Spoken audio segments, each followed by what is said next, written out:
Letra. Hi guys, please watch Boy Letra. Mukhang foreigner yung Vietnamese. mga music natin, Uncle, ah. Ewan ko ba. Pinasimulan kasi kanina niya, baka di ko alam kung gano'n. Nakita Di, ko nga yun eh. ayun kanina, Ano, si Real God. Yung si serial Real ganda God yun? na, oo, na gano'n na. Kasi sabi nga niya, hindi daw siya kumikita. Yan yun, Hindi yung trabaho to eh. Uncle Boy, ang gamit din nun ng isang account, My Lord. Ang tawag sa kanya, si Milo. Ah. Yun, yung Milo, My Lord, Real God, isang tao lang yan. Dati nagtitiya sa UAE, tapos tapunta ng ibang tapos mo ko ngayon, nasa Pilipinas na yata. Pilipinas yung kanina. Si Milo yun, My Lord. Alright. Si ML. So, yan. Tsaka hindi naman Catholic yun, si Milo. Okay lang yan. Baga, matanda na yun eh. Oo nga, parang nagpapabata pa, no? Grabe. Iyan ko na lang siya kasi ako naman, tumatanaw naman ako ng pagkaibigan. Kasi dati, pag umakyat nga ako sa live niya, namamayagpag tayo doon kasi pinapabayaan niya akong kontrolin yung live niya. Diba? Pinapabayaan niya ako. So, sa akin, okay yung ginawa niya. Pero yung niya, intention niya, hindi tayo ganun. Siyempre sa mga, diba? Pangit. Correct. Pangit eh. Hindi pwedeng ma-compromise yung katotohanan eh. Oo. Kanina sana, bala ko pa sanang hikayatin yun. Alam niyo naman ako, mapanghikayat, lalo pag kaibigan ko. Kaso nga lang, nung narinig ko yung niya na ano ba yun? Wala akong kiningita. Uncle Boy, sabi niya, nag-ship na raw siya sa ganong ginagawa niya kasi sa Oo. debate raw, wala raw siyang sinita. Yun, gara nun. No? Kasi pag hinanap mo yung pera, tapos hindi mo hinanap yung Diyos, baka yung diablo yung magbigay sa'yo. Tingnan nyo, basahin natin ha. Oo. Yun kasi yung delegado dyan. Dapat hanapin mo muna yung Diyos, tapos yung Diyos, manghingi ka sa Kanya. Kasi nasa Kanya-Kanya kasi bilang tatay. At alam na Matthew 6 para Matthew 6:33. Sabi dito, ngunit hanapin muna ninyo ang Kanyang kaharian at ang Kanyang katwiran. Sino yan? Si Kristo yan. Si Kristo yung kaharian at katwiran ng Diyos. Diba? At ang lahat ng mga bagay na ito ay pawang idaragdag sa iyo. Dapat ang unang mong hinahanap, yung katwiran at kaharian, si Kristo yun kasi katawan ni Kristo yung kaharian ng Diyos. Siya mismo yung kaharian ng Diyos. Di ba? Si Kristo. Siya yung kapahingahan. Siya rin yung katwiran, yung revelasyon ng Diyos. Di ba? Sa pananampalataya kay Kristo, maintindihan mo yung Bible. O ngayon, ano yung sinasabi dito na hanapin muna? Bakit? Kasi ang ginagawa ng ibang tao, ang hinahanap, material na bagay. Basahin natin ha? Which is, alam naman ng Diyos na kailangan mo yan eh. Di ba? O basahin natin dito. Matthew 6, verse 25. Ito, maganda to. Pag ito nabasa na, pag ito naintindihan to ng isang tao, magiging masaya siya. Ito yung susi sa isang tao para mawala yung kanyang problema at mga alalahanin sa araw-araw. Matthew 6:25. Kaya nga sinasabi ko sa inyo, huwag kayong mabalisa sa inyong buhay. Tignan nyo, huwag daw tayong mabalisa. Kung ano ang inyong kakainin o kung ano ang inyong iinumin. Kahit ang inyong katawan, kung ano ang inyong isusuot. May mga primary, sino to? By the way, may umakyat si ba, bihira yun. Yan ka naman na, brother mo. So, mapansin mo, ito yung mga pangunahing pangangailangan, di ba? Pagkain, ininumin, at suotin. Di ba?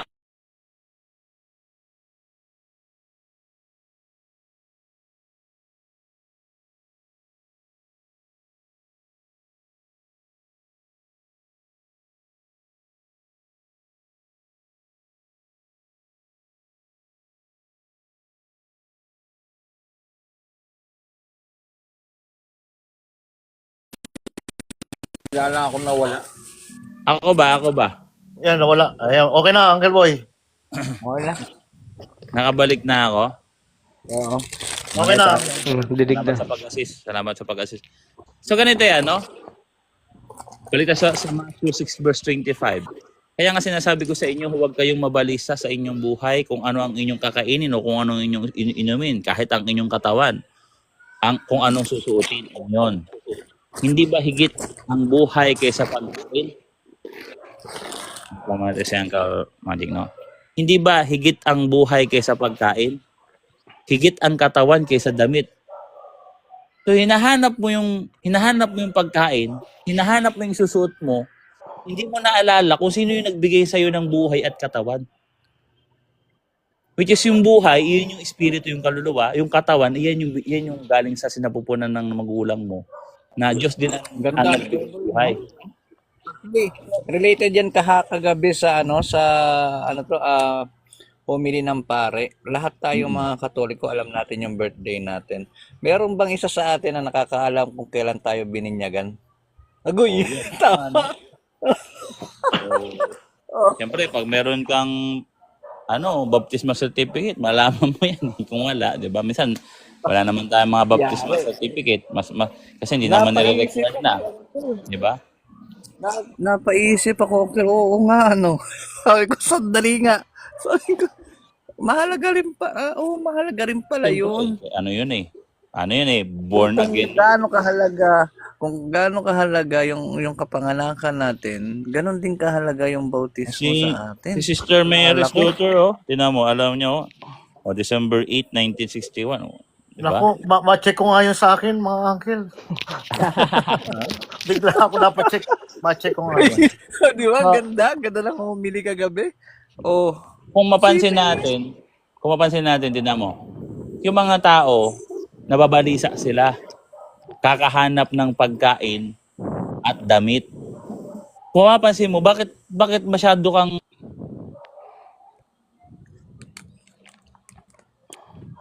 parang inisip mo, putol na naman ako. Ang medyo naputol kanina, Uncle Boy. Ayan. Alright. So, parang inisip ng tao, parang napabayaan ba ako ng Diyos kasi wala akong pagkain, wala akong inumin, wala akong susunod bukas. Iniwanan ba ako ng Diyos? So parang gano'n yun nasa isip ng tao di ba? Sa Uncle Domingo, may tangata si Hindi pinapaisip ni Kristo sa atin, yung damit, hinahanap mo, problema mo, para maisuot yung katawan mo, yung pagkain, inintindi mo para maduktungan yung buhay mo, hindi mo naiisip, yung Diyos binigyan ka ng buhay at yung Diyos din binigyan ka ng katawan. 'Di ba? So, gasino lang ibigay sa iyo yung pagkain at damit. Kung yung buhay at katawan binigay ng Diyos sa iyo, kayang-kaya niyang ibigay sa iyo, basic. Yung damit at pagkain, kaya niya rin 'yan. Kaya wag kayong mabalisa sa inyong buhay. At Pansin Uncle niya? Boy, dadagdag pa natin, ang ino-offer ng Diyos sa atin, yung buhay na walang hanggan. Ito yung hindi natin pinapansin sa ngayon. Yes. So, yung pangako niya na buhay na walang hanggan. Kasi Tama. nabubuhay tayo sa ngayon. Kung ano yung material na nakikita natin, doon lang tayo nagpo-focus. Ano yan nasaan ba yan? Saan bang verse yan? Nasa taas yan, di ba? I think dito yan Sa verse, Luke 16. Luke 16 yan Mamaya babasahin natin yan, no? Ito nga, Luke 16, tama ako. By the way, dito tayo sa Matthew 6. Ito yung magandang verse.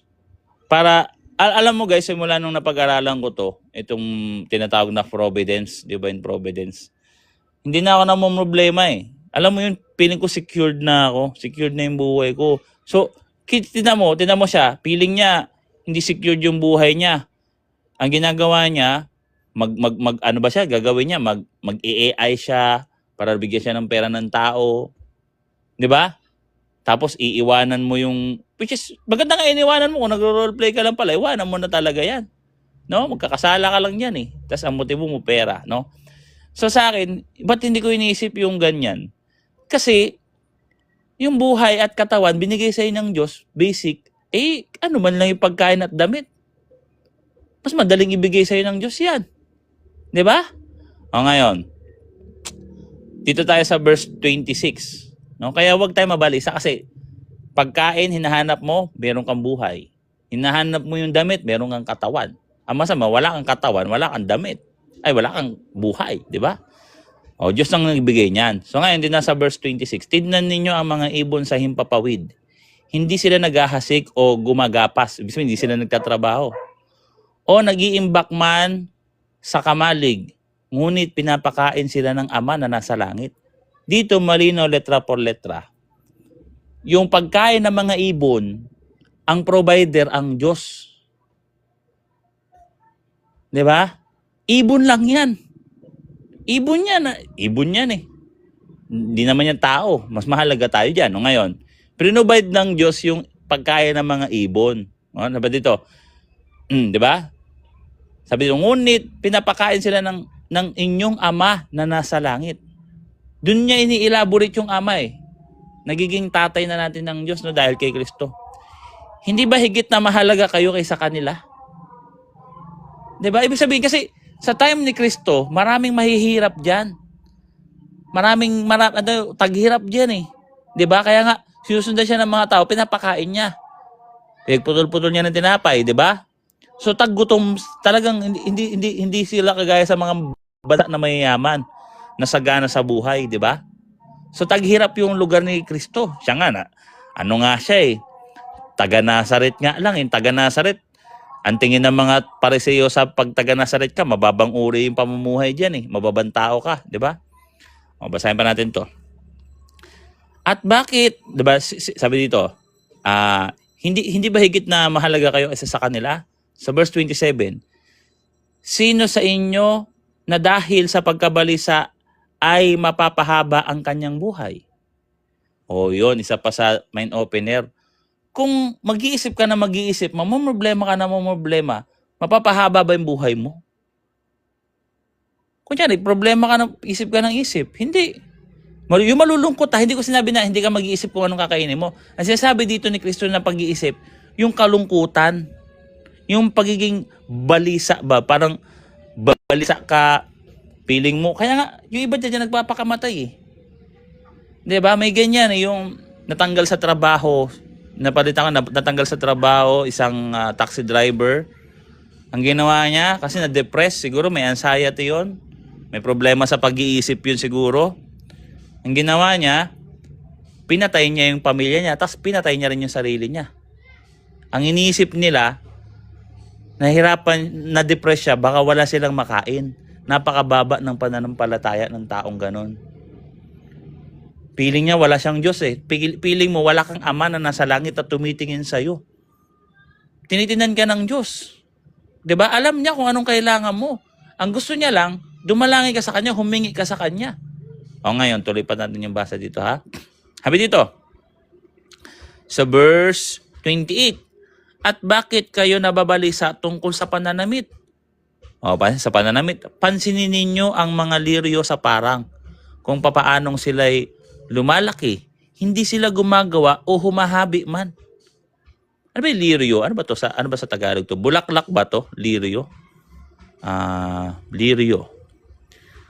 Liryo. Ano bang taga MBB? Tignan natin sa MBB. Peacock yan, yung mga peacock.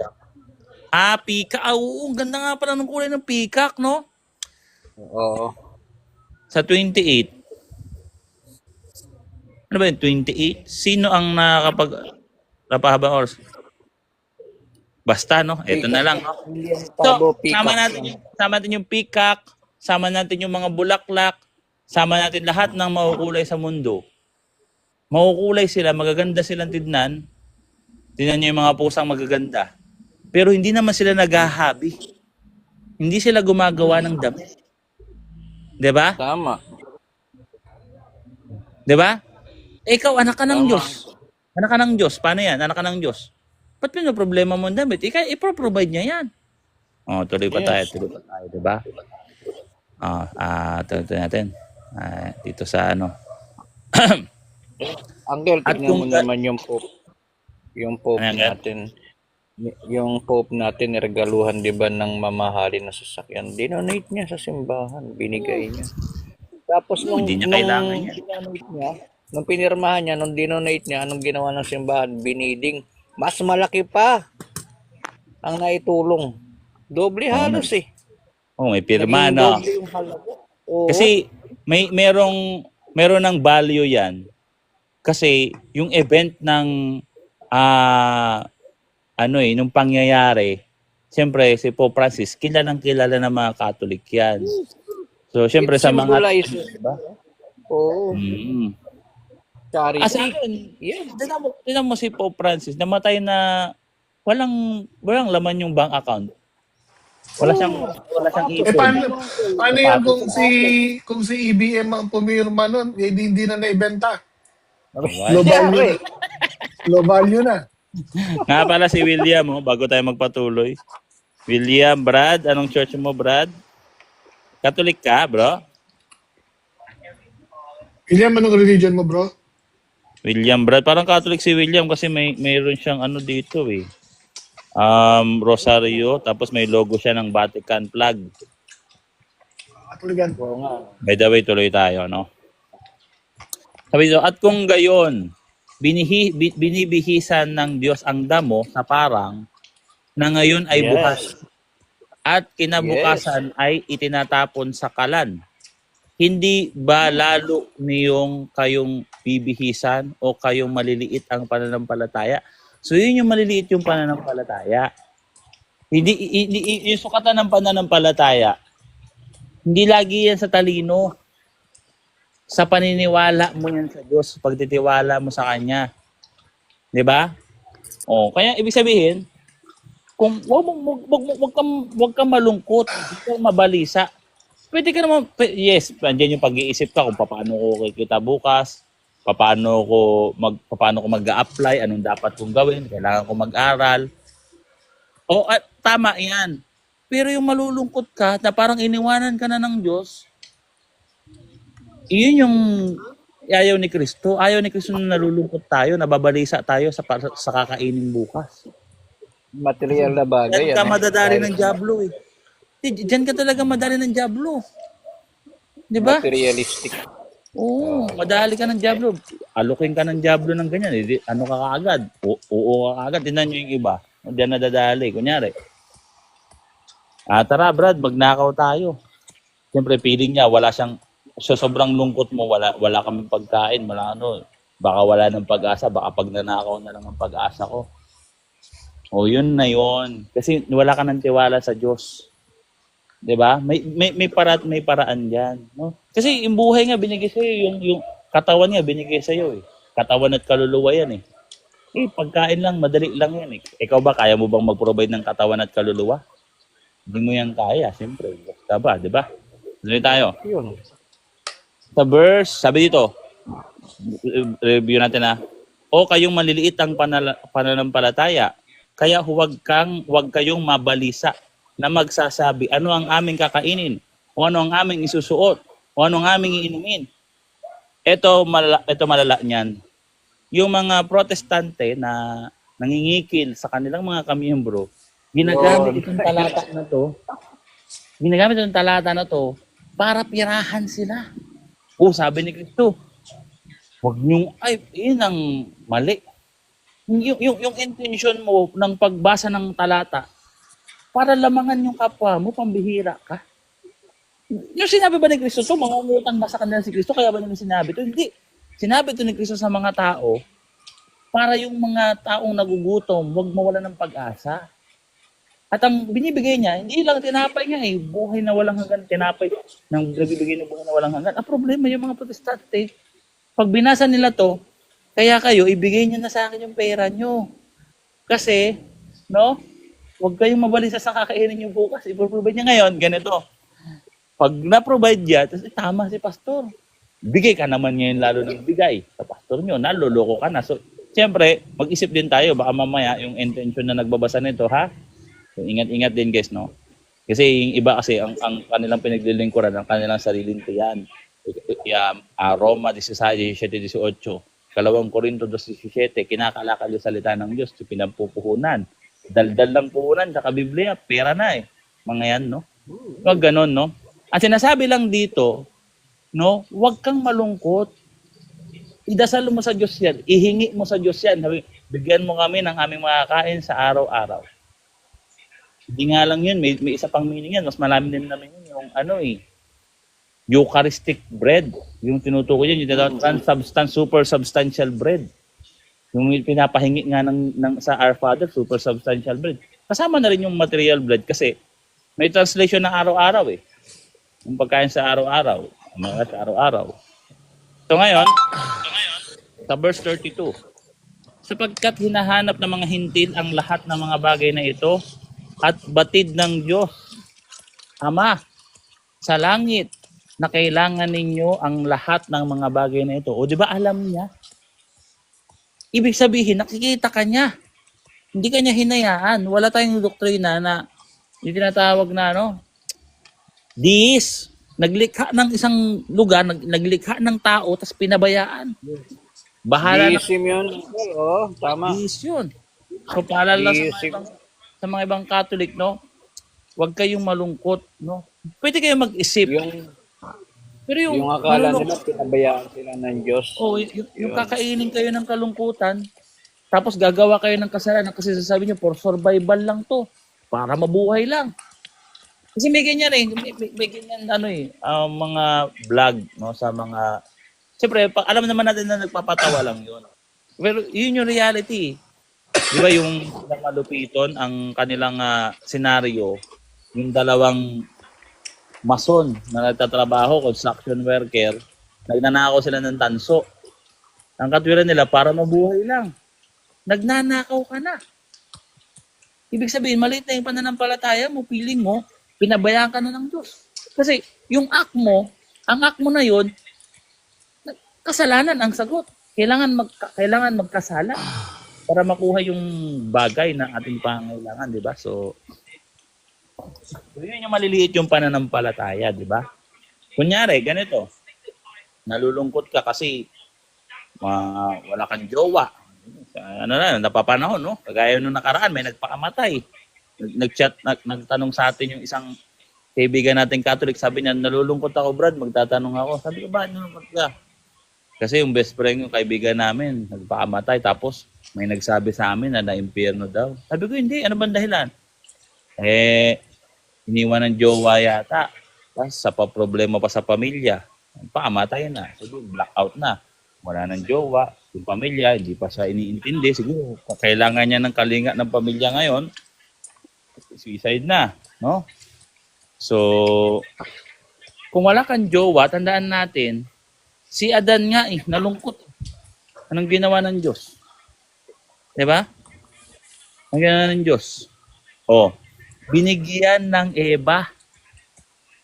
Ganun lang Basic sa Diyos ang lahat Alam niya kasi yan. Kilala ka niya. Bago ka pa niya likhain, kilala ka na niya. Kilala ka ng Diyos. Yun ang sasabihin natin. Kilala kayo ng Diyos. Kahit ano ka pa, kilala ka niya. Ang maganda, kilalanin mo na rin siya. Diba? So ngayon, tuloy tayo. No? Kaya dapat, sa mga taong ngayon na may problema, ihiling nyo sa Diyos yan. Alam ng Diyos yan kung anong kailangan mo. Huwag kang mawala ng pag-asa. Diba?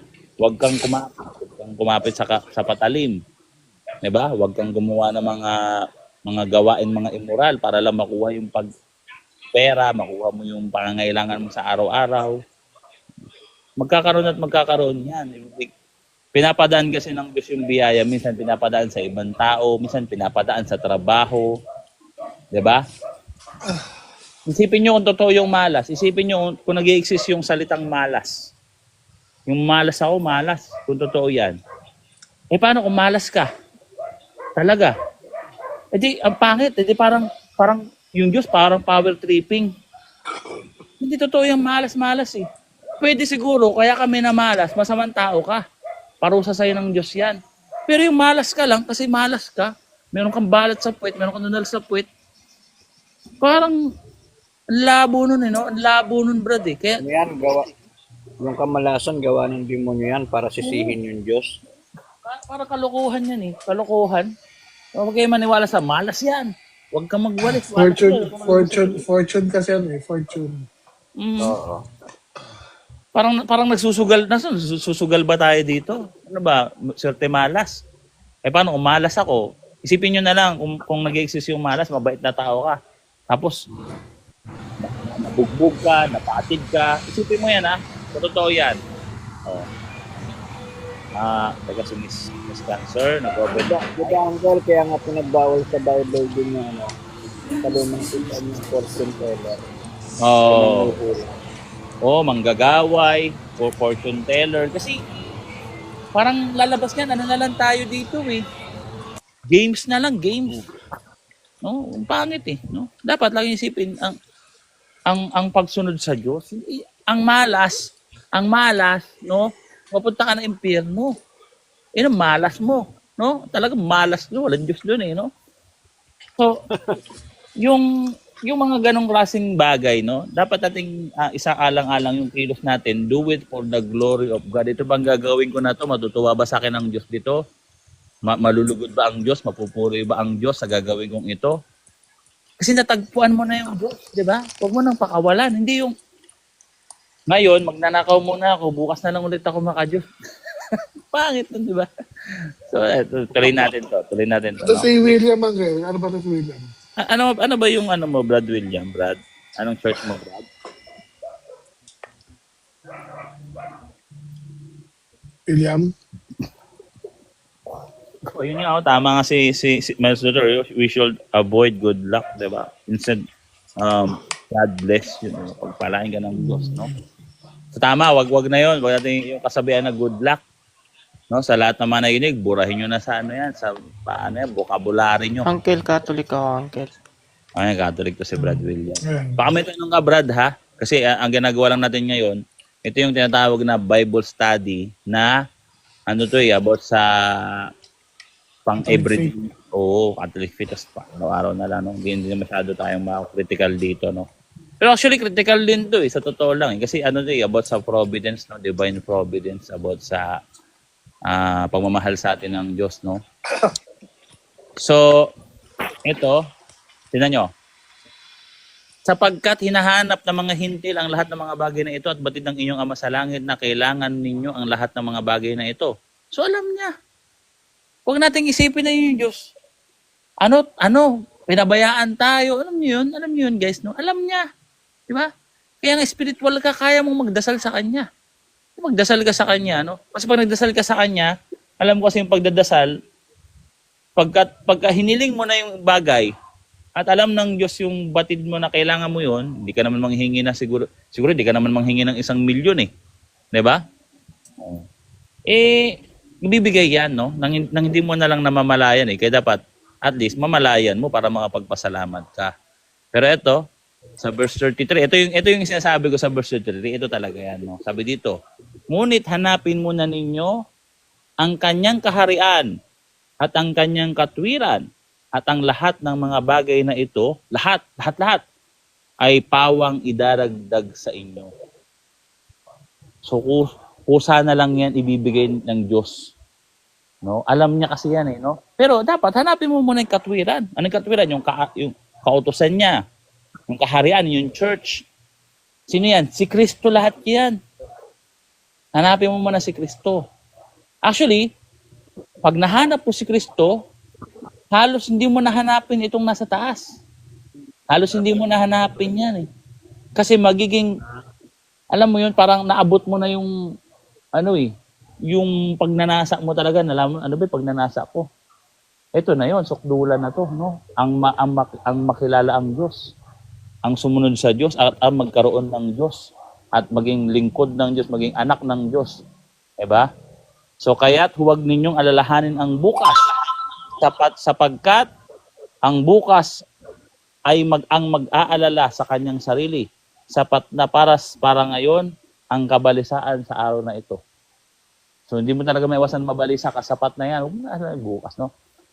Basta nasa katwiran ka ng Diyos, nasa kaharian ka ng Diyos, nasa tunay kang iglesia, lahat ng mga bagay na kailangan mo, ibibigay sa inyo ng Diyos. Kaya sa lahat ng mga protestante na magiging protestante para ngayon dahil lang sa pera. Kasi yung iba, ganyan na lang eh. Kahit alam na true church ang Catholic Church. Di ba? Eh ano kasi dito, Brad? May income ako dito, Brad eh. Pastor ako dito, Brad. Dito ko pinapakain yung pamilya ko para sa pamilya, para mabuhay lang. Maling katwiran yan. Sinanla mo na yung kaluluwa mo kay Satanas niyan. Diba? Kasi gustong-gusto ni Satanas yan eh. Actually, yan ang isa sa pinakamabisang bitag ni Satanas. Pinakamabisa sa tao. Yung mga ganyang pangangailangan. Which is, batid naman ng Diyos yan eh.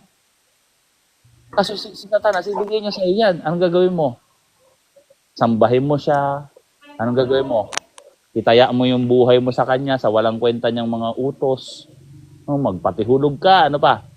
Ang gagawin mo, sumuway sa utos ng Diyos. Ano? At kung ano-ano mga walang kwentang bagay na labag sa kautosan ng Diyos yung ipapagawa sa'yo ng dyablo. Which is, ano na nangyari? Hindi mo na nakita yung kanyang muka.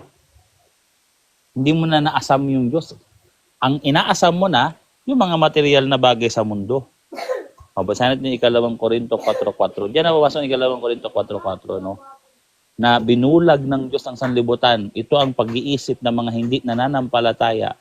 Upang huwag nilang makitang liwanag ng Ebanghelyo ng kaluwalhatian ni Kristo na siyang larawan ng Diyos. Ibig sabihin, hindi mo na hinahangad ang Diyos. Hinahangad mo na yung mga material na bagay at iyon ang pinangbulag sa'yo ng demonyo. Diba? Actually, Uncle, yun din ang ginamit ng Pariseyo kay Kristo na iniisip nila na tao lang na nagpanggap na Diyos. Diba? Nung tinanong siya yung kay tutungkol kay Cesar, anong ibibigay, diba? Sinabi ni Kristo na ibigay niyo sa Diyos ang para sa Diyos at ibigay kay Cesar ang para kay Cesar. Yes. So, yun nga, guys, no? At paalala, no? Kasi alam ko may mga ibang mga protestante na dyan na parang nagbabalik loob, parang gusto na magbalik loob, kaso napipigilan. Paano ba pumipigil sa inyo, kaibigan? Kung kaibigan lang, dito kami, kaibigan nyo. Di ba? Pero hindi yan ang ino-offer namin, pangunahin ang ino-offer. Kasi kaya nga i-offer din ng Satanas yan eh. Yung friendship, yung babae, kaya din i-offer ng Satanas. Kung ikaw ay lover boy, siyempre, kagaya ni Uncle Magic yun.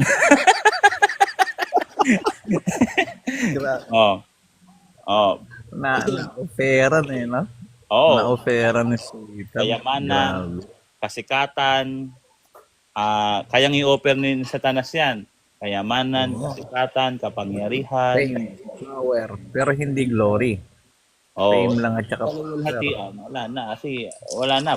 Anong gagawin mo dyan, no? Sa harap ng Diyos, basura ka na. Itatapon ka na sa sa basurahan. Wala ka na no?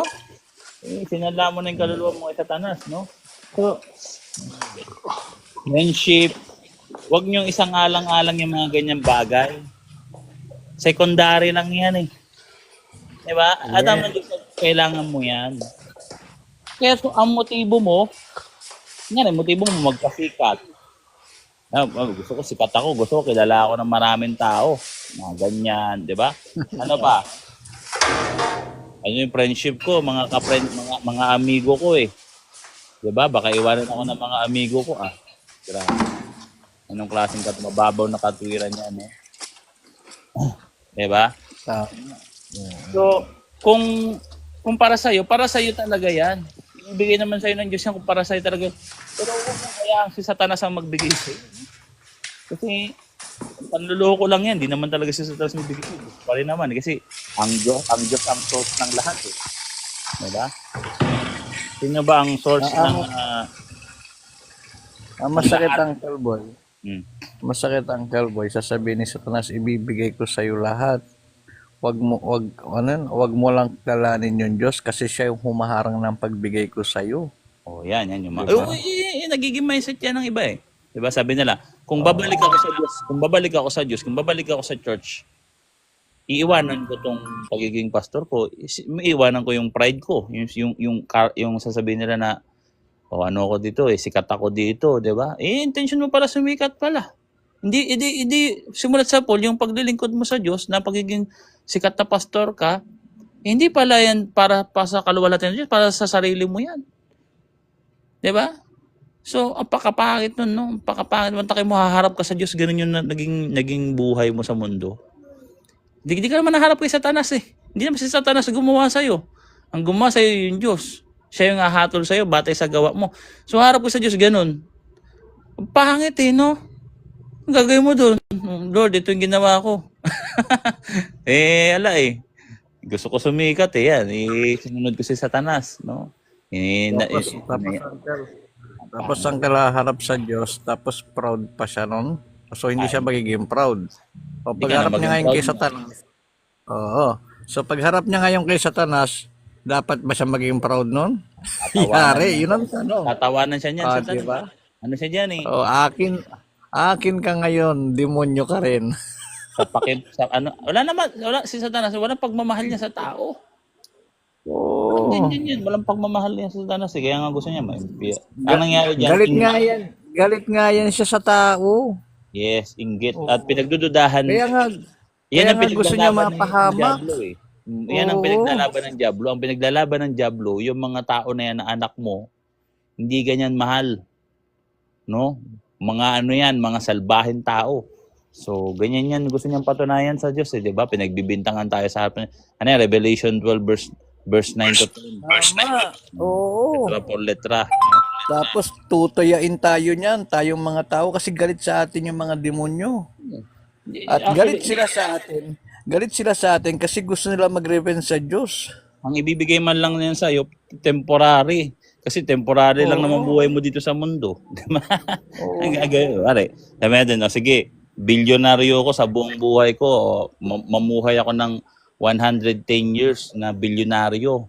Kinakawawa ko yung mga tao. Hindi ko kinikilala yung Diyos. Kasi pag kinalala ko yung Diyos, mawawala lahat. So, ako yung... Ngayon, pagkatapos, tas ako naman, simpleng tao lang, si Boylet, simpleng tao, ikaw, simpleng tao.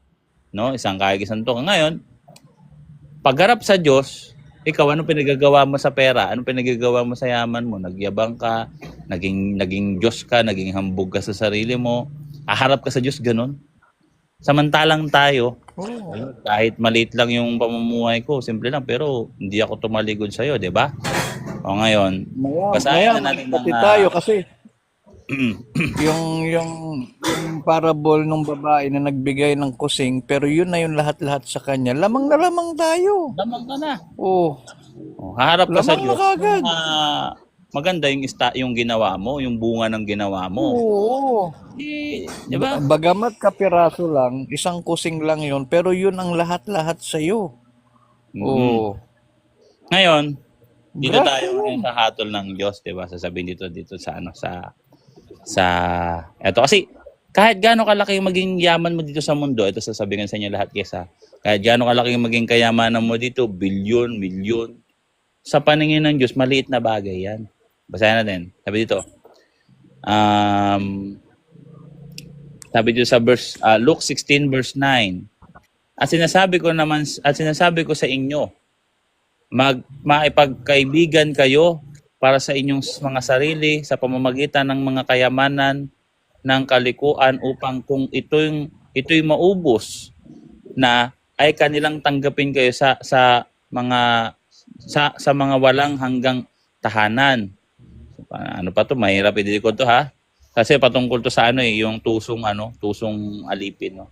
Ngayon sa verse 10, ito yung aral. Sa verse 11 pala yung pinakamasarap i-explain dito. Kung ang tapat sa kakaunti ay tapat din naman sa marami at ang di tapat sa kakaunti ay di rin naman tapat sa marami.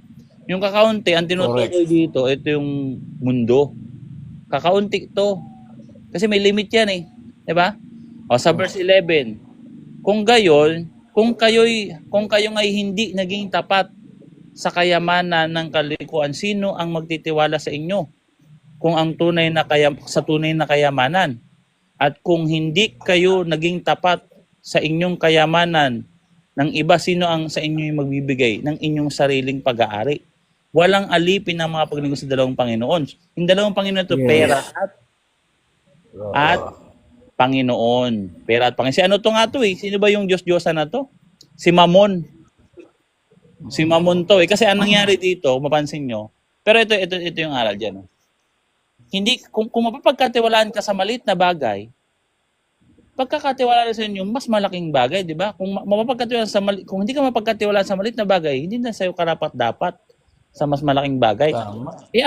Alam mo kung ano pinag-uusapan dito? Yung pera na galing sa katusuan.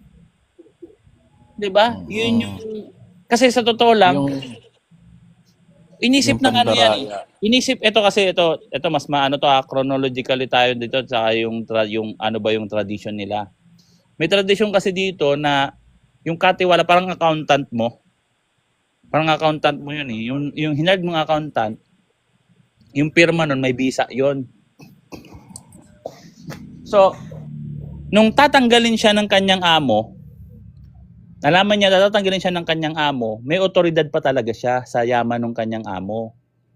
Ngayon may sisingilin pa siya. Meron pang may utang yung amo niya sa mga tao na pinagkakutanga na nangungutang sa kanyang amo. Ang ginawa niya, pwede naman talaga niyang kunin yun. Yung kunyari sasabihin niya, oh, ganito na lang. Wag mo nang bayaran yung kalahati. Ibigay mo na lang sa akin. Kasi tatanggalin na ako ng boss ko eh. So, yung mga ganon, meron talaga siyang otoridad niyan. Pwede niya na talagang kunin yun bilang bilang pinakasweldo. Pinakasweldo niya sa amo niya. Pero anong ginawa niya, imbis na kunin niya yon, yung pera na dapat pinaka ano mo yan, pinaka-retirement fee mo, kasi tatanggalin ka ng amo mo. Ang ginawa mo, imbis na retirement fee, pinili mo yung kaibigan. So, ginawa niya, sige, wag mo nang bayaran. O gano'n din sa kabila, wag mo nang bayaran. Ito yung kasulatan. Ito na lang ang bayaran mo. Kasi yung kasulatan na yun, may otoridad talaga yun, yung tao na yun. Which is, kung titignan mo yung senaryo, hindi niya yun ninakaw. Yun yung kanyang porsyento. Yung porsyento na yun, yung porsyento niya sa pagtatrabaho niya, ibinigay niya sa tao. Yeah. Ang kanyang naging investment, kaibigan, kawang-gawa, pagtulong. Hindi yung tao mismo. yung tao mismo yung ano. Kaya napansin mo yung amo niya dito na nabilib sa kanya. Imbis na maasar. Kasi hindi maasar yung amo niya. Bakit? May otoridad siya doon. Baka sahod niya yun eh. Alam ko ang tinitignan dito, yung sahod niya yun. Back pay. Back pay niya yun, uncle. Tsaka alam ko, common niya na kinukuha yun eh. Oo. Hindi niya talaga yung totally ninakaw dun sa boss niya. Yun talaga yung Kasi porsyento niya. Pinaghirapan ba? Oo. Baka ang iniisip kasi ng iba, pag binabasa to, magnanakaw yung lalaki dito ha. Hindi, no? So, yun yung mahirap pagka hindi mo inaral to. Siyempre, Catholic Church, alam to eh. Siyempre, mahina naman sa tradisyon yung iba, no?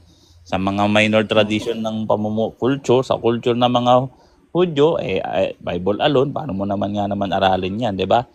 So, may bisita ba tayo? Teka, may bisita tayo. Ito so yun na, konting background lang no kung paano i-solve yung ganitong klaseng ano to? Ito si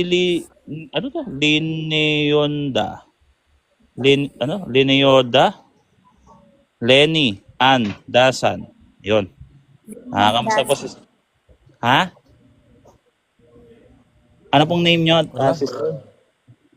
Bumaba, uncle. Bumaba siya. Yun.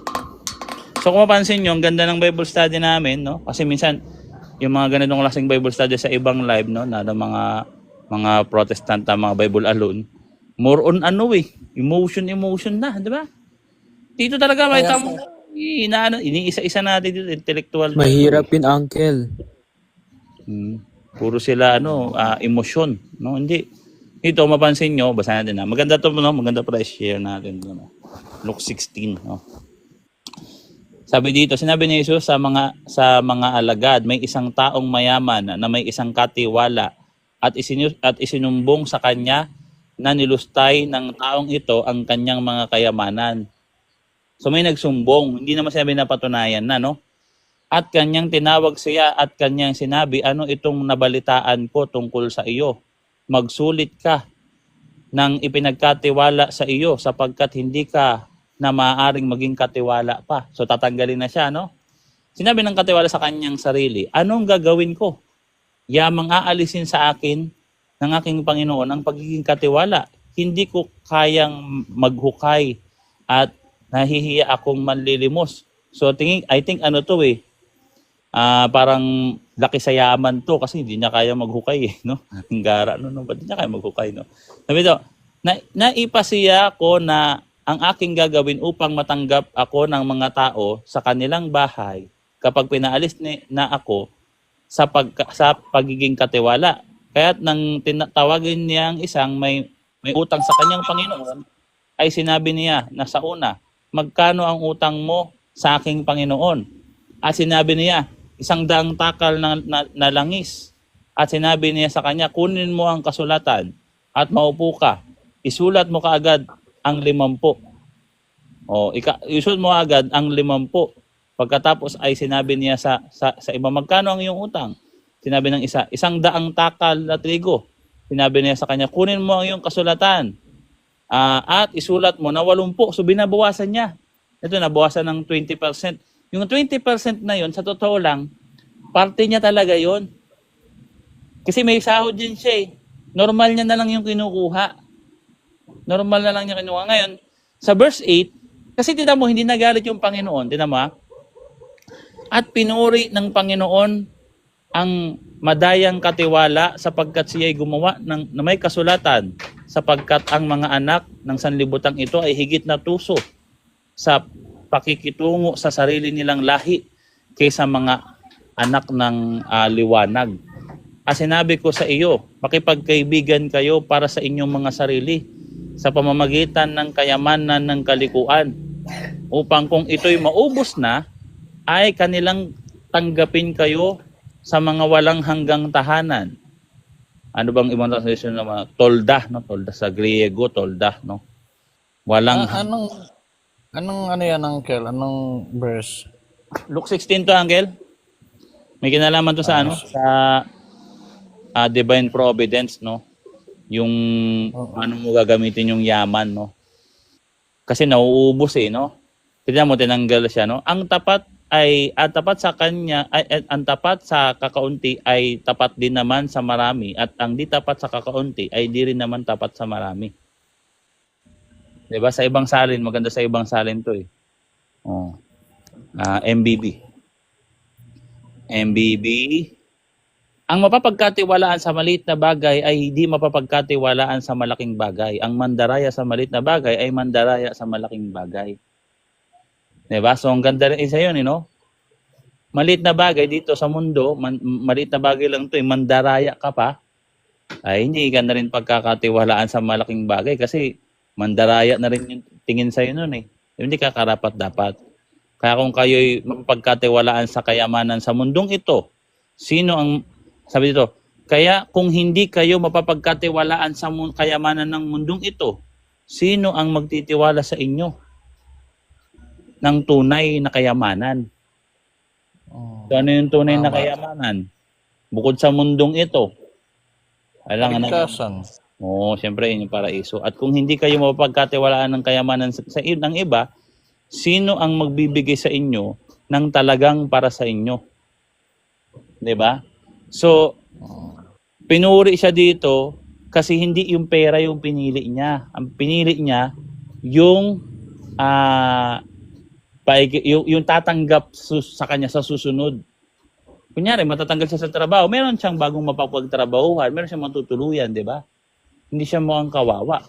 Ibig sabihin, yung pera mo, no, na kailangan habang andyan pa yan, gamitin mo na yan sa pantulong. Or sabi nga dito, sa kamag-anak o sa mabuting bagay. Para pagkatiwala sa iyo yung dakilang bagay. Siyempre, ang Diyos naman, pagka sa Diyos ka nakipagkaibigan, ay hindi lang basta tolda ang ipagkakatiwala sa iyo. 'Di ba? Ang kayamanan na wala sa mundong ito, syempre sabi mag-ipon kayo ng kayamanan sa langit mo. Tapos sa verse 13, sa verse 13, teka, may nagre-request ba? Pasensya na guys ha, ito si Mahiwaga. Sa verse 13, dito naman yung yung Diyos na si Mammon o yung kayamanan. Si Mammon, demonyo to eh. Demonyo ng kayamanan niya. Ito nga sinasabi ko, no? Mamaya, ang nagbibigay na sa'yo ng pera, si Mamon na, no? So pag naubos yan, ibinigay sa ni Mamon. Yo, Uncle, ito, nagba-Bible study lang kami dito, Uncle. So, wala tayong ganong bisita ngayon, no? Sabi dito, no? Sabi dito ni Brother Luis. Bro, pwede bang mag-up? Sorry kung hindi kayo napapa-up. Up ka, bro, up. Request po kayo para makita. Tapos, ito maganda dito. Pag pinagpatuloy natin itong Luke 16, patungkol din to kay sa mayaman at kay Lazaro. Maganda to Luke 16 yan. Oh. Yan maganda yan. Mm. Kay Lazaro. So, ito, makita si Brother Luis. Brother Luis, anong church mo, Brad? Ay, wala pang inaniban, Brad, pero nakafocus ako sa MCGI, bro. Alright. So kami, Brad, hindi kami MCGI, pero nakapokus kami sa MCGI para kayo ay pabalikin sana or i-offer sana namin sa inyo itong Matthew 6 verse 33. Sabi dito, hanapin muna ninyo ang kaharian at katuwiran ng Diyos. At ang lahat ng mga bagay na ito ipawang idadagdag sa inyo. Kaya ang topic namin dito about about providence kung paano yung technique dito sa mundo para hindi tayo mapahiwalay sa Diyos. At pero pwede tayo mag-topic ng mga critical na paksa like ng mga imahe, ng mga rebulto ng Catholic Church kasi ang nangyari kasi sa mga MCGI, wag na tayo magbulag-bulagan. Lagi kaming kawawa sa nyo sa mga pag-aaral nyo. Parang ba't lagi na lang kami pinagkikwentuhanan tapos kung ano-anong ibinibintang sa amin. Tapos ang kaharap nila ay yung mga tao na kulang yung knowledge. Yung mga taong kulang yung knowledge at maliliit yung pananampalataya, nagiging sani sila ng pagtalikod ng mga kapatid namin mga na buti sana kung tama yung sinasabi sa amin, mali Kung ano-anong pinagbibintang. No? Ang daming bintang. Ang pinakamatinding bintang sa amin at pinakamababaw, matindi at mababaw. Bakit matindi? Kasi masyadong yung akusasyon. Bakit mo sumasamba daw sa rebulto yung Catholic Church? Tapos bakit mababaw? Walang ebidensya. Walang ebidensya Tapos, yung binabasang talata sa Biblia, hindi naman naintindihan. Walang naintindihan, di ba? So, nandito kami para i-offer yung tamang unawa sa Biblia sa likod ng paninira sa Catholic Church. So, yun Sige, sana bro, may tanong ako dyan, bro. Kung okay sige, lang. Brad.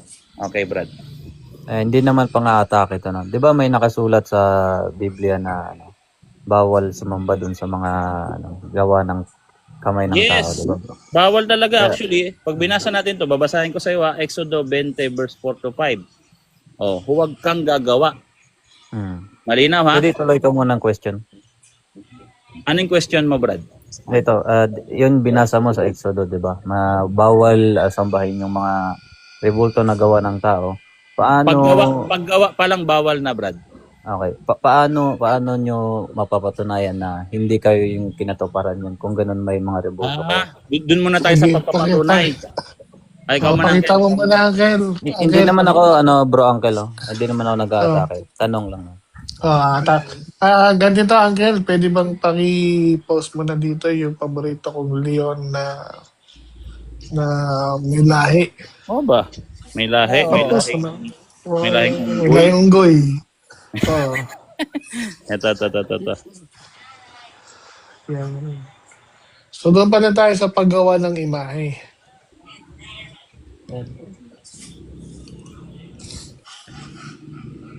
Yung sinanay paggawa ng imahe. Ayan. Iano ko yung sa may lahing unggoy. Ayan. Ayan. So ito yung Kung muna ang kailangan, saglit lang alis mo na. sige lang, Uncle. Di ba, doon sa Exodus, paggawa pa lang, hindi pa sinasamba ha. Hindi pa tayo doon wala pa tayo sa pagsamba, doon pa lang tayo sa paggawa. So pag gumawa ka daw, nagkasala ka na. Tama ba, Brother Luis? Tama, nakasulat po yun sa Oh, Exodus. nakasulat mo. Ang MCGI ba nagkasala ba dito? Sa ginawa nilang pinrosesyon nila, yung ulo ng, di ko alam kung leon yan o unggoy eh. Nagkasala ba sila? Leon na unggoy.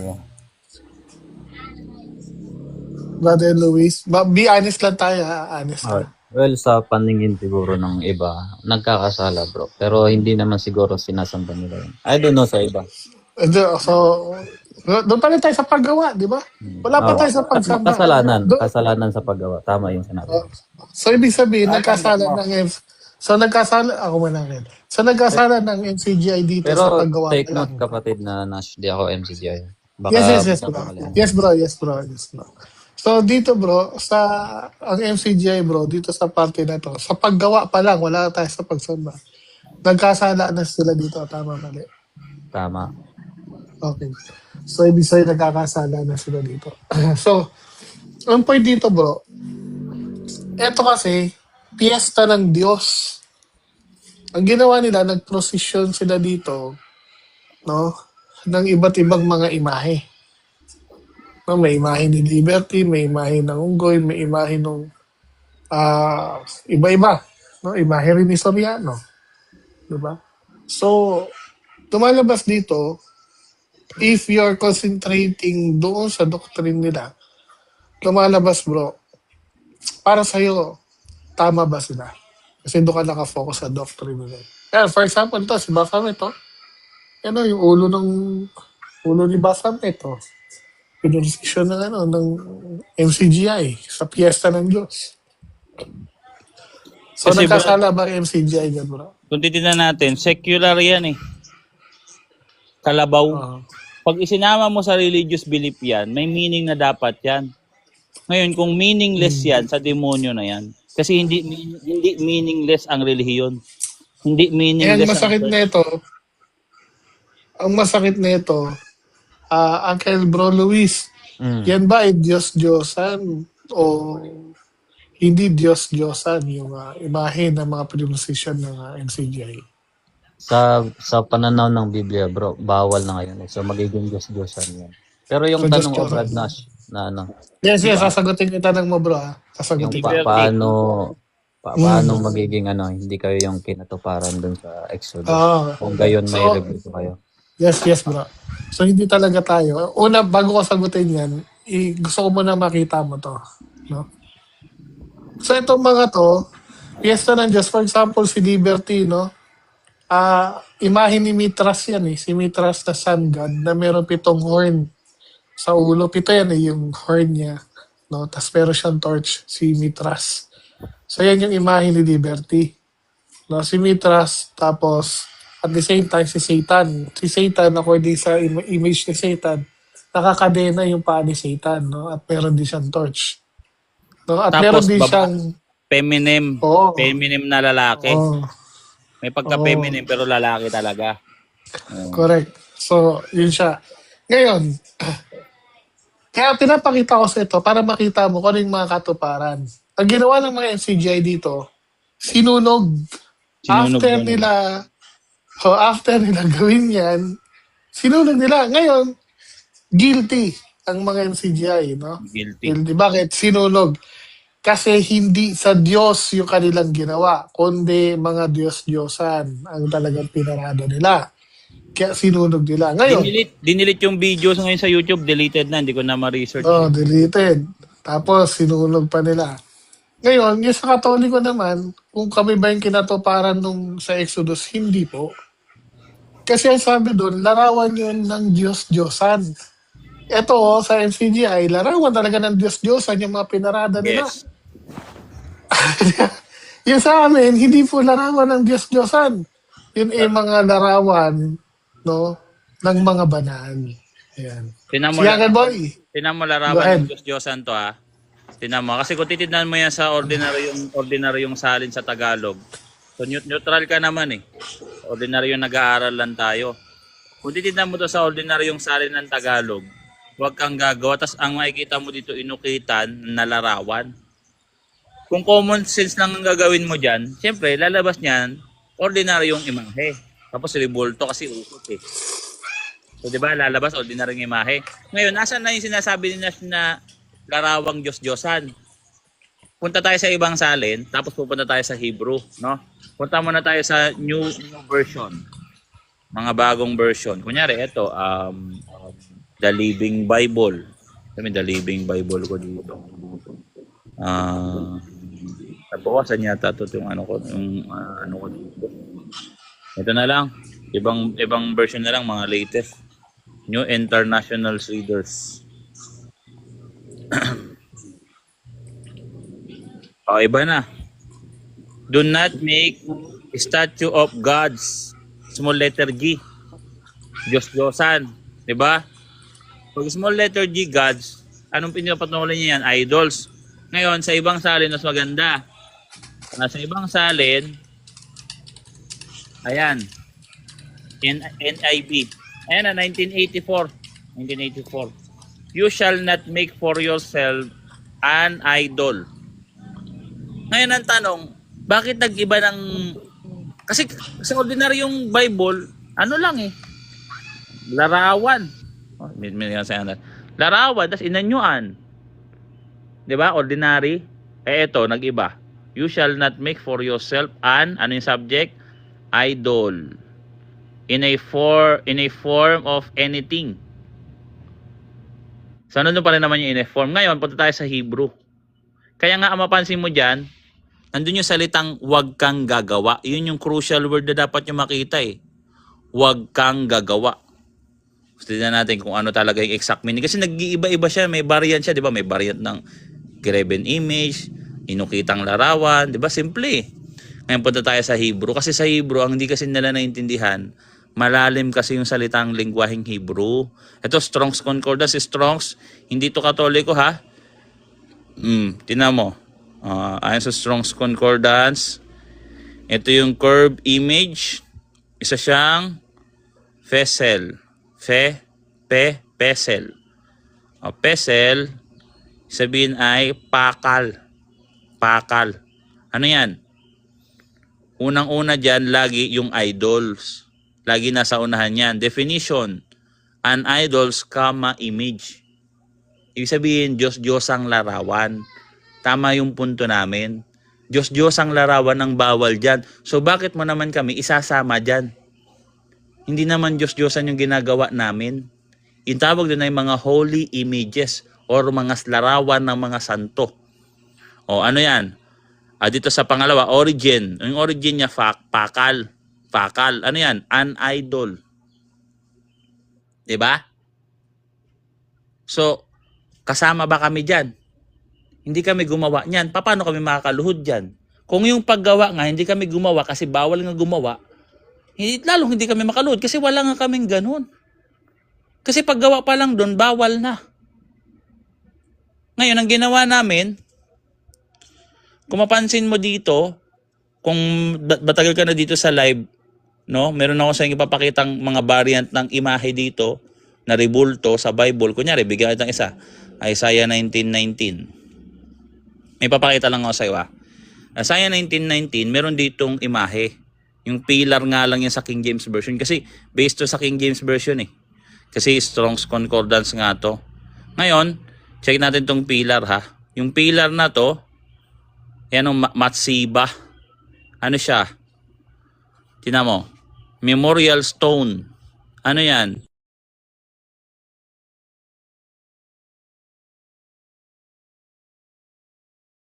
Na nakatayo. Tapos gawa sa ano? Ayan ang Memorial Stone. Ngayon, alaala to. Yan yung ginawa namin. Alaala nino. Alaala ng Diyos.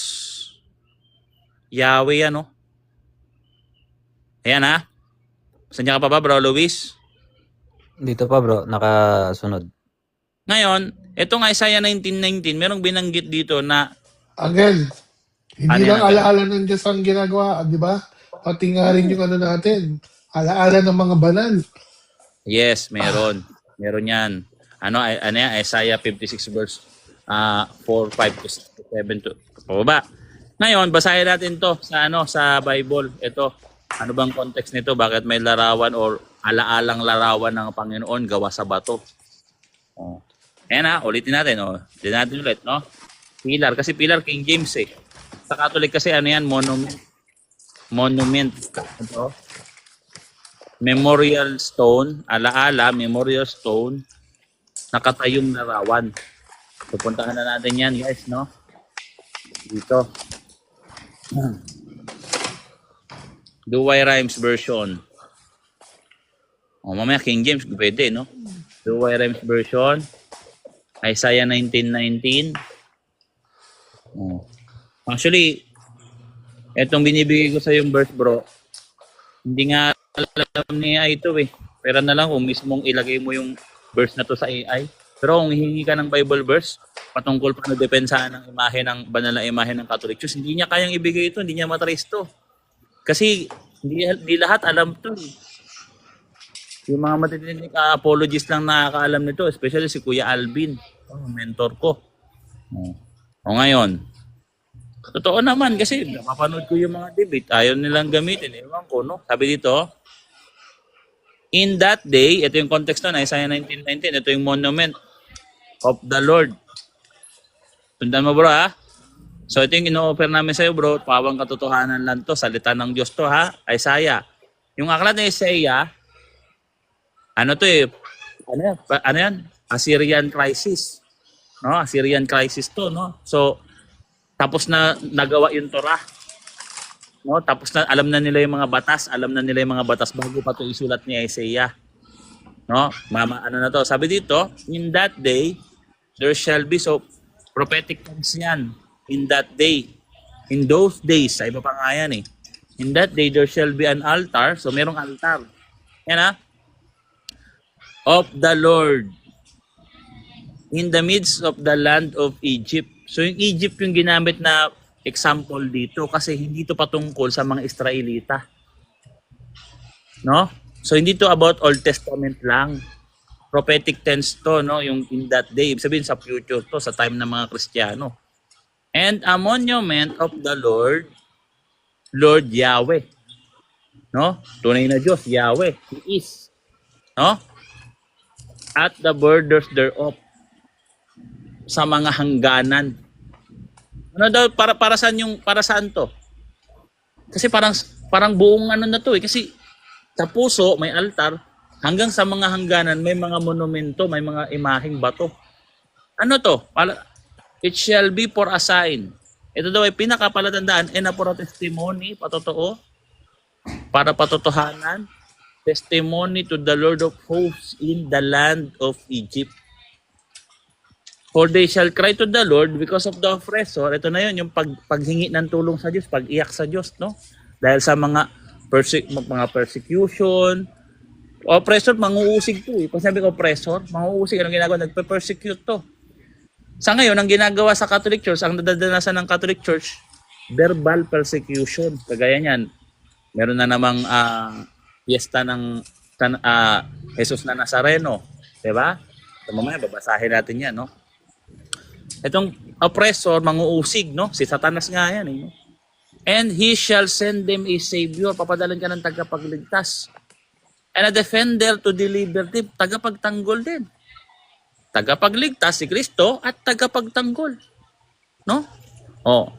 And the Lord shall be known by the Egypt. At doon na nila makikilala ang Panginoon. Kasi, ano daw yan? Ano daw silbi ng monumento? Para saan daw? Testimony to the Lord. Papatotohanan. Itong altar at monumento, kayang magpatotoo sa Panginoon. Kaya nilang... Sa pa, ang dagdag natin. Dahil sa monumento at altar, papadala si Kristo. Yung Savior, yung Lord, kasi nandun siya, bababa siya as a Eucharist. Yes. Siya yung tinapay. Kaya, maganda yan, bro. Ngayon, speaking of tinapay, tinan mo ha?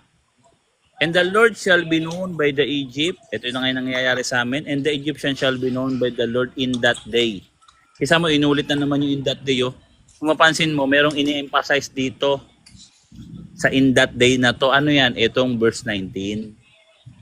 Yung altar at monumento.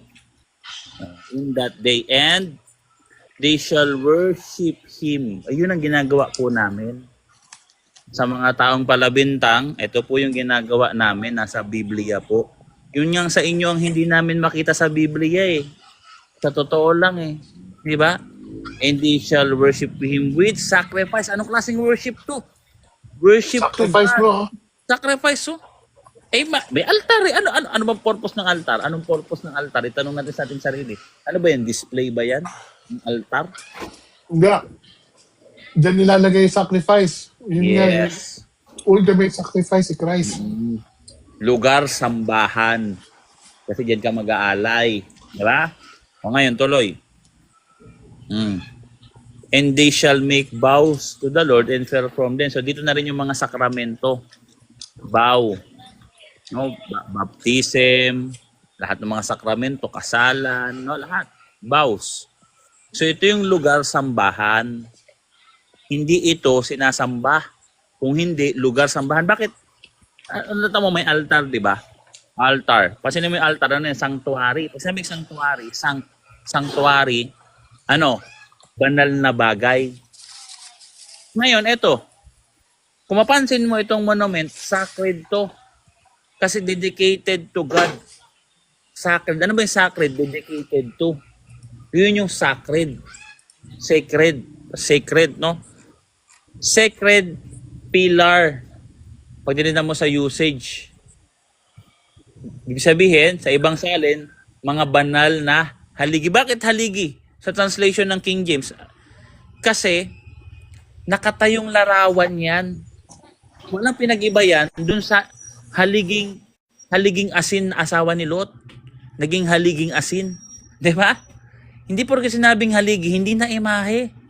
Kaya haligi kasi una gawa sa bato at nakatayong larawan. So yun. Ngayon, i-translate ng ano, pillar lang. O dun tayo sa King James sa Hebrew. Unang-una dun eh. Standing image, memorial stone. So ibig sabihin itong haligi na to, alaala to, hindi to basta haligi ng templo kasi may nagpalunso sa akin, natatawa ako eh. Haligi daw ng templo, visit na yan. Sabi haligi ng templo, makikilala mo ang Diyos, haligi ng templo, kalokohan yan. Ngayon, punta tayo, pabigatin natin, no? Teka, may papakita ako sa inyo dito, no? Ito yung tinatawag na pagsamba sa spirito at katotohanan. Bakit pagsamba Tapos mo dyan, pwede katotohanan? May follow-up ka, bro? O sige, bro. After din, after. Sige, Brad. Sige, pagkatas nito. Ngayon, dito pumapasok yung sinatawag na pagsamba sa spirito at katotohanan sa John 4:24. Yung John 4:24, sa totoo lang, kung ano yung interpretation ng mga protestante, kabaliktaran talaga yun ng interpretation sa katotohanan. Kasi, di ba sabi, dadating araw ang Diyos ay espiritu, kaya dapat sambahin sa espiritu at katotohanan. Merong ini-emphasize na ang Diyos ay espiritu, kaya dapat sambahin sa espiritu. Ano yung Diyos ay espiritu? Kaya dapat sambahin sa espiritu at katotohanan. Diyan yung tinatawag na fides infusa. Ano yung fides infusa? Sa espiritong kalagayan ng tao na nilikha sa wangis ng Diyos, doon ipinasok, kaya nga infusa, inilagay yung yung kakayahang ng taong or nature ng tao or tinatawag na instinct ng taong naghahanap ng Diyos. At iyan pa ay biblical. Basahin natin dito ha. Psalms 42 verse 1-2. Ito na yung tinatawag na fides infusa.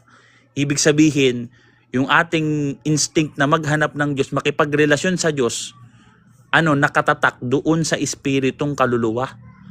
Kaya nga ang Diyos ay espiritu at tayo nilikha sa wangis ng Diyos.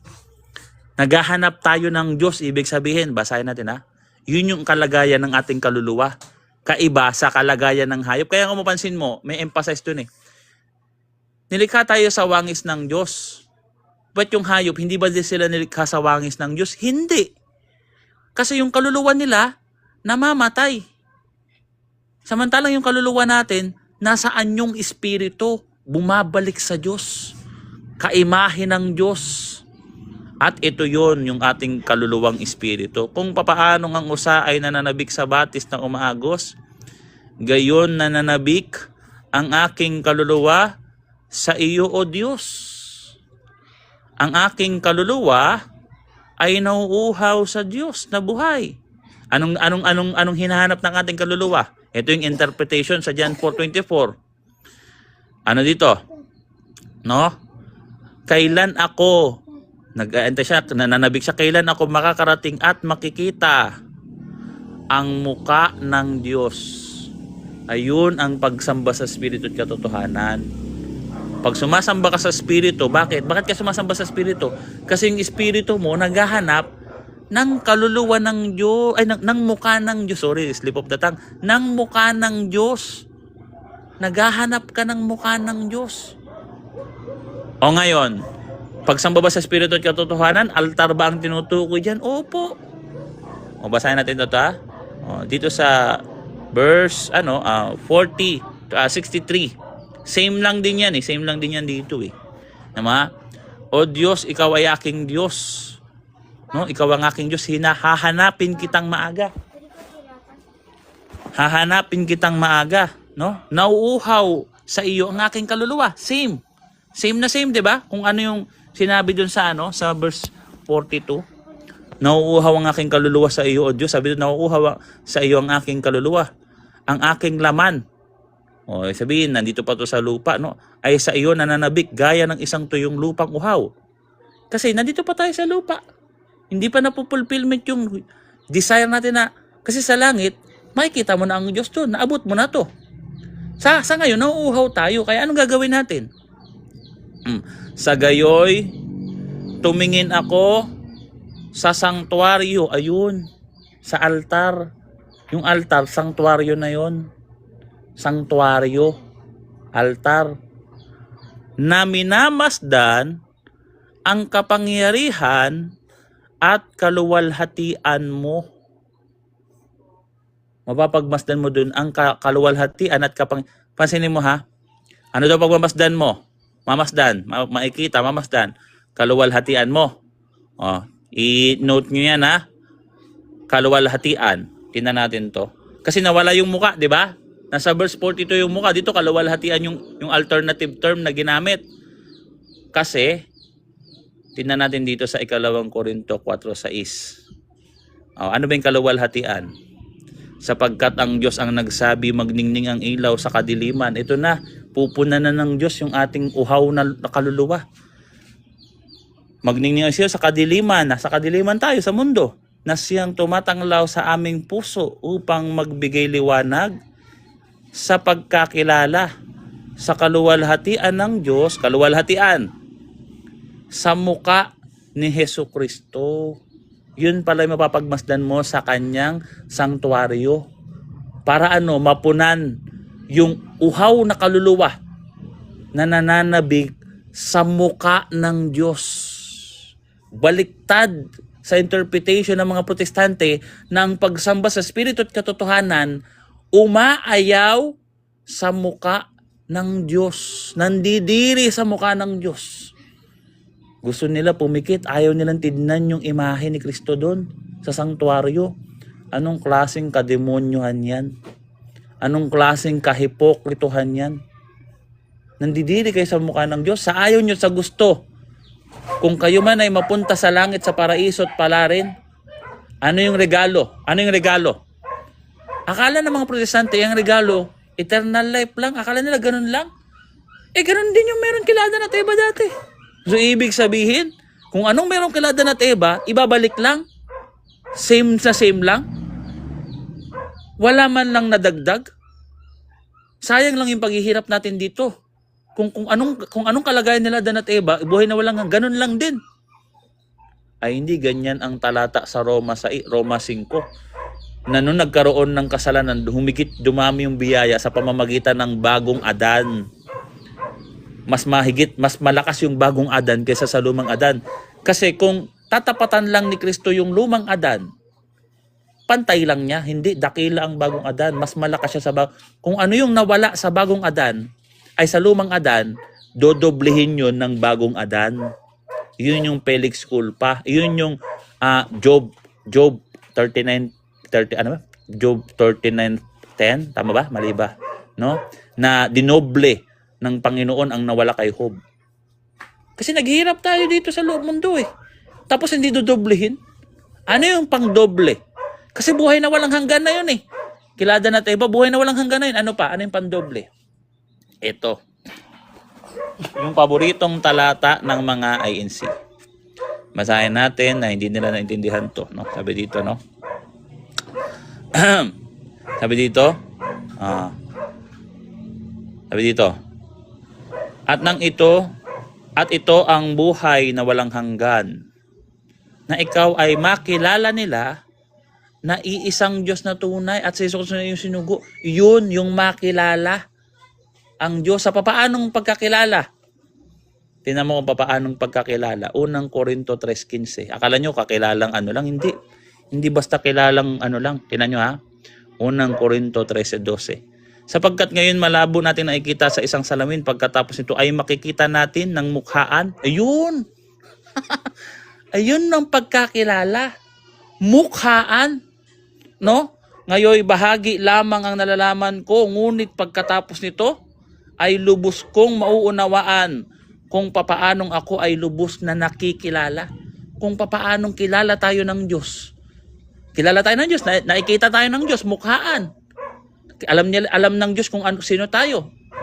Yun din yung magiging pagkakilala natin sa Kanya. Isa pang paralel, unang Juan 3:2, unang Juan 3:2. At magiging kagaya niya tayo. Ano yun? No? Mga minamahal, ngayon ay anak tayo ng Diyos. At hindi pa nahayag kung magiging ano tayo, nalalaman natin kung siya'y mahayag, makita, mahayag, tayo ay magiging katulad niya. Sapagkat ano? Sapagkat siya'y ating makikita bilang siya. Makikita bilang siya. Ano to? Revelation 22:4. Ito yung buhay na walang hanggan. Kaya nga, duda ko, tingin ko, walang aral yung Protestant na beatific vision eh. Hindi ko alam ha, kasi ayaw man nila sa imahe ng Diyos sa rebulto. Ano ba to? Nagloko na, no? Teka ha. So, tingnan natin. Ito. So, Revelation 22:4. Ito yung buhay na walang hanggan, guys. Revelation 22. Last chapter ng Bible. Alright? Ito yung paraiso, no? Ayan, paraiso. Ano to? Ano yung highlights dito? At makikita nila ang kanyang mukha at ang kanyang pangalan ay masusulat sa kanilang mga noo. Ano yun? Ano to? Ayan yan, yung Trinity, At ipinakita sa akin ng anghel ang isang ilog ng tubig ng buhay, Holy Spirit, na maningning gaya ng isang kristal na lumalabas mula sa trono ng Diyos Ama at ng Kordero. Iyan yung makikita natin dyan. At yan yung kapanapanabik sa buhay na walang hanggan. Na hindi yan estado nila Adan at Eva. Unang Juan 1:28, walang taong nakakita kailanman sa Diyos. Ang Diyos anak na nasa kandungan ng Ama ang magpapakilala sa Kanya. Si Kristo ang nagpakilala. Sa papaanong paraan ang partial niyan? Partial, paunang kaalaman sa Diyos. Diba? Acts 2:22, Acts 4:22. No, si Kristo, siya ang first fruit, unang palasa. No, pag tumitikim ka ng Eucharist, nalalasahan mo na yung paraiso. No? Acts 4:22. Sabi dito Acts 2:22, sorry. Acts 2:22. Diba? Unang palasa. No, pag tumitikim ka ng Eucharist, nalalasahan mo na yung paraiso. Good afternoon. Nag-ego ko sa'yo, no? Ang pangit pala ng boses ko, no? Pangit ang boses ko eh. Ngayon, yung paraiso, ang ultimate reward, no? Yung makilala ang Trinity. At ang paunang palasa, yung pagkakatawan tao ni Kristo. yun yung pumupunan sa ating kaluluwang nauuhaw. Akala yata, ganito kasi yan, dagdagan natin, lalayiman natin. Akala yata ng mga protestante, kasi may palusot silang bago eh. Ang palusot nilang bago, sa Old Testament, hindi daw sumasamba sa Espiritu. Klaseng kalokohan yan. Hindi daw sila sumasamba sa Espiritu kasi daw may mga rebulto. Sa New Testament lang daw yung Espiritu. Anong akala nyo sa Diyos? Pabago-bago? Hindi kasi nila alam yung Espiritu, yung spiritual. Pag sinabing spiritual, ano yan? Yan yung naghahanap ng mukha ng Diyos. Yun yung nature ng kaluluwa ng tao. Kaya nga yung bata, pwede nang bautismo niya kasi may kaluluwa na yan. Naghahanap na yan ng Diyos, tumatawag na yan sa Diyos. Kasi may kaluluwa siya, may espiritu yung kaluluwa niya eh. O tingnan nga natin kung ang pagsamba nila sa espiritu at katotohanan din. Siyempre, ngayon, nung time kasi na tinuturo ni Kristo yon, nagkakaroon kasi ng sakupan. Nagkakaroon ng mga sakupan eh. Kung saan ka sakupin, sambahin mo yung Diyos nila. Sa pilitan yun. Hindi na yun spiritual, hindi na yun paghahanap sa Diyos. Scripted yung pagsamba mo. Scripted. Yun yung hindi spiritual. Yung Bro, hindi pwede ibang tanong na naman, bro. Sige. Nakukuha ko yung mga ano mo, yung mga talata. Sensya na kasi sa Catholic kasi naman ako talaga dun. pagka isang tanong mahina dito yung 10 talata. Mahina. Nagigits ko yung mga talata na binibigay mo, bro. Sige, Ano bro. naman. Paano? Tanggap ko naman yun, yung binabasa mo lahat, no? Nasa Biblia naman. Ibang tanong naman, bro. Sige, Bro, Brad. Boy. Sige, Brad. Kung ano yung kinahinatnan ng mga taong hindi nakaanib sa Katoliko, kumbaga ganito, yung mga tribo na mahirap puntahan, hindi nakarinig ng aral ng Diyos, ano yung kahatulan sa kanila sa Roma. pananaw ng Katoliko? Sige, direkta na sa pananaw ng Katoliko pero may verse, no? Roma 2, no? Pero mag-display na tayo ng ng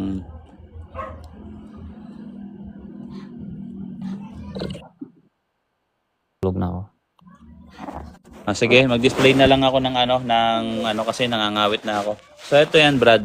Sa Roma 2, no, yung mga taong hindi under ng kautusan kasi hindi sila ng salita ng Diyos, ang paghatol sa kanila, nababatay sa kanilang mga gawa.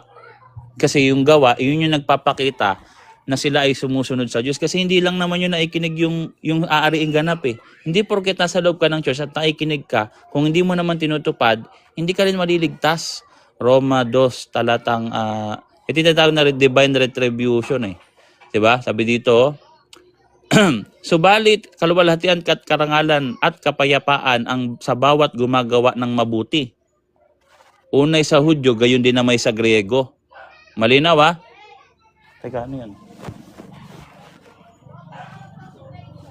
Tawag ka daw doon.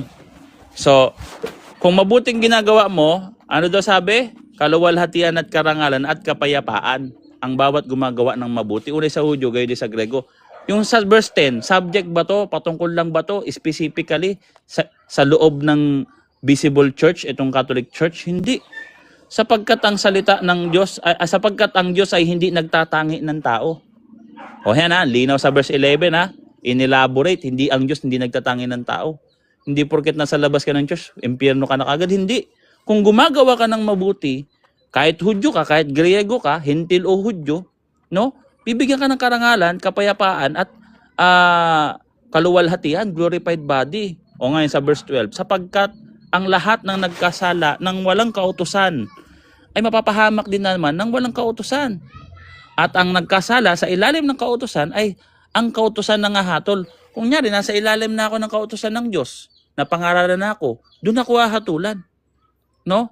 Kung wala ka sa ilalim ng kautusan, hindi ihahatol sa'yo yung batas din na nasa loob ng Catholic Church kasi wala ka sa loob ng kautusan eh. Kunyari, sa loob ng Catholic Church, ang batas, kailangan magpabautismo. O napangaralan ka, nasa under ka ng kautusan, ba't hindi mo pinabautismuhan yung anak mo? Kasalanan mo yan, kasalanan ng magulang yan. Diyan siningil si Moises at yung si Sephora. Diba? Ngayon, kung nasa labas ka ng kautusan, hindi mo alam yun, hindi sa'yo ihahatol yun. Nag-guess nyo? Pero necessary yung bautismo. Ha? Ngayon, meron naman tinatawag na baptism of desire. Ano yung baptism of desire? Ito yung may desire na sumunod sa Diyos. Ibig sabihin, pinapakita ng kanilang gawa na yung puso nila, meron silang desire pagnanasa na sumunod sa Diyos. Ito yon, babasahin ko. Sapagkat ang lahat ng nagkasala ng walang kautusan ay mapapahamak din. Sa verse 30 na pala tayo. Sapagkat hindi ang tagapakinig ng kautusan ang siyang ganap sa harapan ng Diyos, kung di ang tumutupad sa kautusan ay aariing ganap. Ano daw yung righteous? Ano daw yung ganap sa harap ng Diyos? Yung righteous? Hindi yung nakikinig lang, kundi yung tumutupad.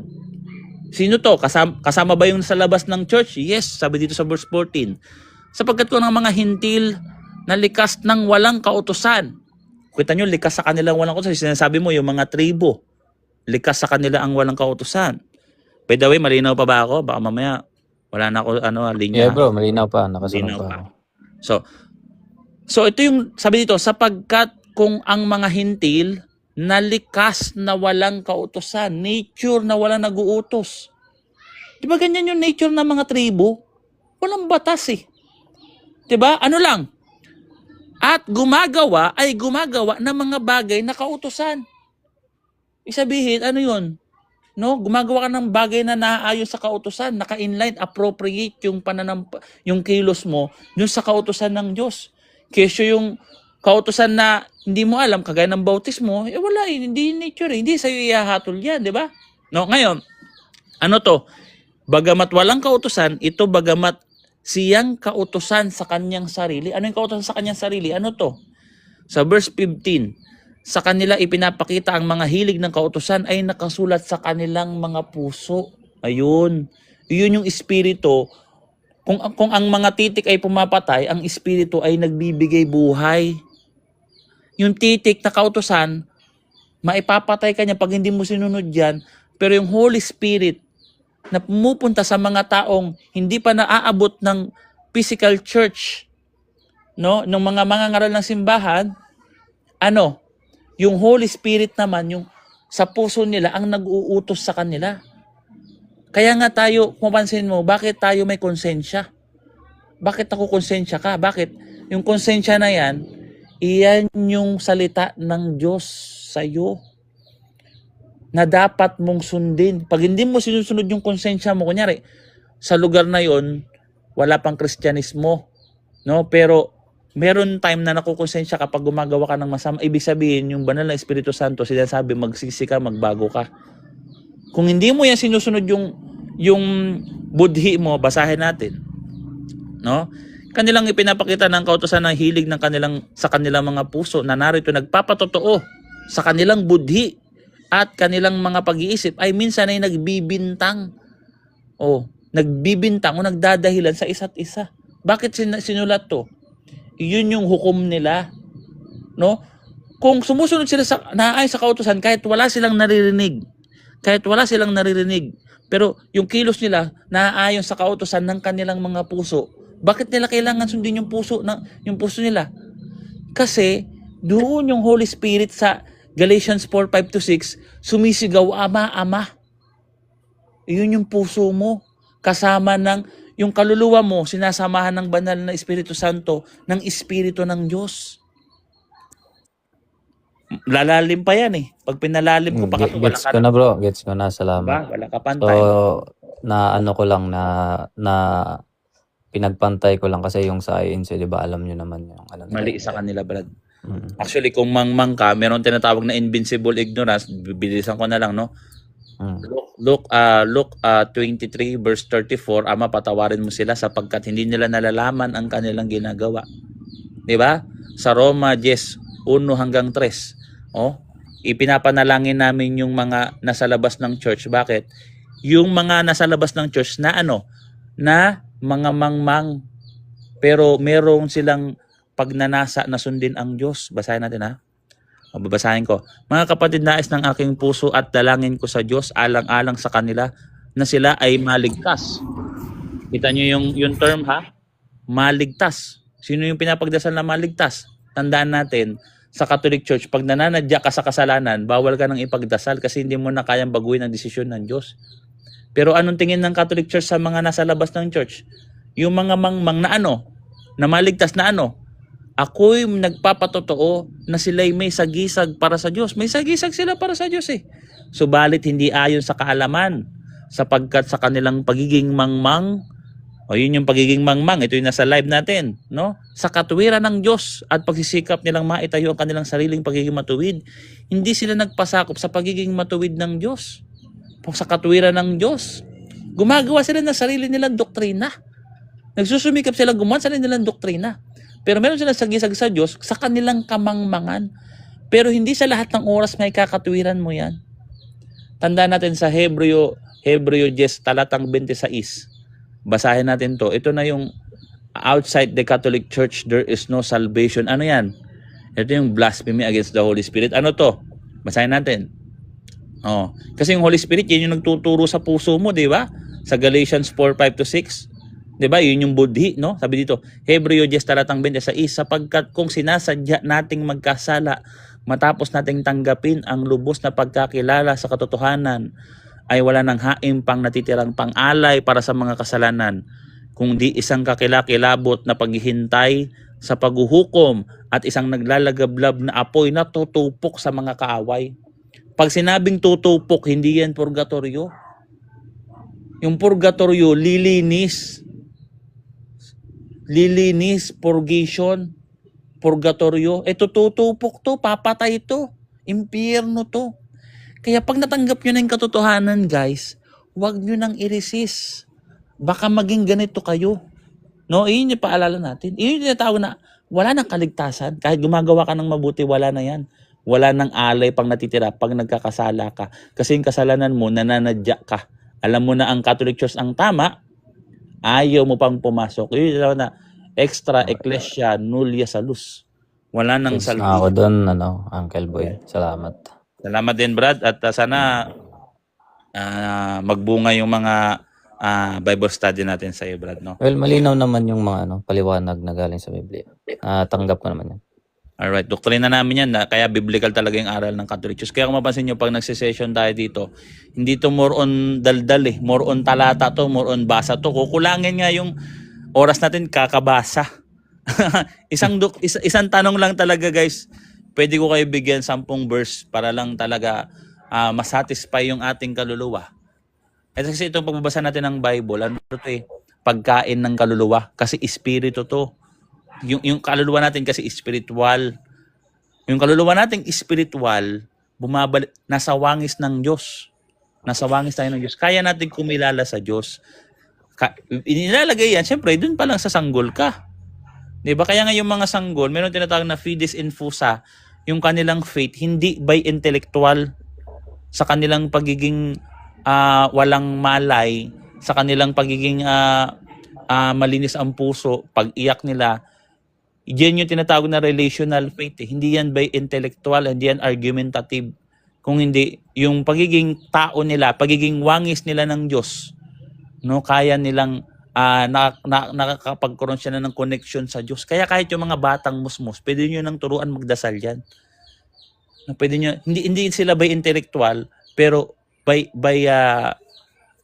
yung pagiging malinis. Kaya nga, ang pinakadakilang pananampalataya ay gaya ng isang bata na hindi nakikipag-argumento, hindi nakikipagtalo, no? Sa kanilang pagiging pag-iisip, no? Na kaya nilang isipin may Diyos, kaya nilang magdasal at pinapakinggan ng Diyos yung kanilang dasal. Kaya nararapat na rin sila sa kaharian ng Diyos. Sila nga yun number 1 eh. Kasi pagtanda mo, diyan napapasok yung sensus fidelium pag hindi mo tinanggap yan. No? Pabago-bago ka na ng pag-iisip, no? Diyan na pumapasok yung humihina na yung faith mo. Hindi kagaya ng mga bata, hindi mahina yung faith, no? Malakas. Hindi sila nagdududa, no? Sa kanilang kahit yung sanggol, no? Yung kanilang pag-iyak, ang tingin ng Diyos dun, papuri sa Diyos pag-iyak ng mga sanggol, di ba? Church fathers yan, approach ng mga church fathers. So malalim na kasi yung ating mensahe. Okay na ako doon, Uncle Boy Letra. So, Thank you, matutulog na ako kasi naantok na ako, bro. Next time ulit ako. Next time ulit, Brad. So, pahinga ka na, Okay. bro. Baka magpahinga na rin siguro ako, no? So, sige, hanggang sa muli, guys, no? At salamat sa nag-repost si Brother Clark. At Mag-end na siguro tayo. Salamat. Ay, Mahiwaga, Brad. Hindi kita nakamusta, Brad. Umakyat ka Kamusta, bro? Uncle Mahiwaga. Ano ka ba? Are you there? So, baka busy rin to si Uncle Mahiwaga. By the way, guys, mag-end na tayo ng live, no? At nangawit na rin yung lalamunan ko.